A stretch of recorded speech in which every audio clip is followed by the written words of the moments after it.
తెలంగాణ రక్షణ సేన అధినేత కవితపై మాజీ ఎమ్మెల్యే గడ్డం అరవింద్ రెడ్డి ఫైర్ అయ్యారు. కేసీఆర్ కడుపున కవిత పుట్టడం ఆమె అదృష్టం అన్నారు. హరీష్ రావు, సంతోష్ పై కవిత ఇష్టం వచ్చినట్టు మాట్లాడుతున్నారని, ఇది సరైన విధానం కాదన్నారు మాజీ ఎమ్మెల్యే గడ్డం అరవింద్ రెడ్డి. ఇక లిక్కర్ కేసులో కవిత జైల్లో ఉంటే ఆదుకుంది కేసీఆర్ కుటుంబమేనని గుర్తు చేశారు. వారంలో కేసీఆర్కు క్షమాపణ చెప్పాలని డిమాండ్ చేశారు. తెలంగాణలో కవిత పార్టీ అట్టర్ ఫ్లాప్ అవుతుందని, కవిత కొత్త దుకాణం బంద్ అవుతుందన్నారు గడ్డం అరవింద్ రెడ్డి. కేసీఆర్ గారు ఒక తండ్రి తిరిగా వారి పిల్లలకు ఇచ్చిన అవకాశాలు వేరే చాలా మంది పిల్లలకు దొరకలేదు. అంత అవకాశాలు ఇచ్చిన తర్వాత కూడా ఆ కవిత చేసే వాక్యాలు ఒక ఆడపడిచాయి బిడ్డాయి దాని గురించి మాట్లాడడం చాలా బాధాకరం. పదే పదే హరీష్ ని, సంతోష్ ని వీళ్ళందరినీ కూడా ఇష్టం ఉన్నట్లు మాట్లాడుతున్నాం. కేసీఆర్ గారి కడుపులో పుట్టడం మీ అదృష్టం.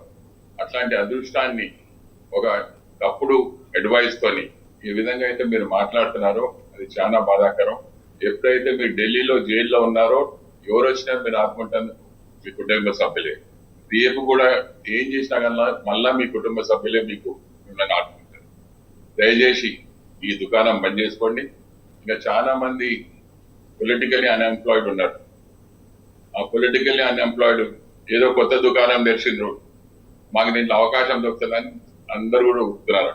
కొందరు నువ్వు ఏదైతే ఊహించుకొని ముందడి పోతున్నావో నువ్వు అట్టర్ ఫ్లాప్ అవుతావు. మళ్ళా నీకు దిక్కు నీ కుటుంబమే.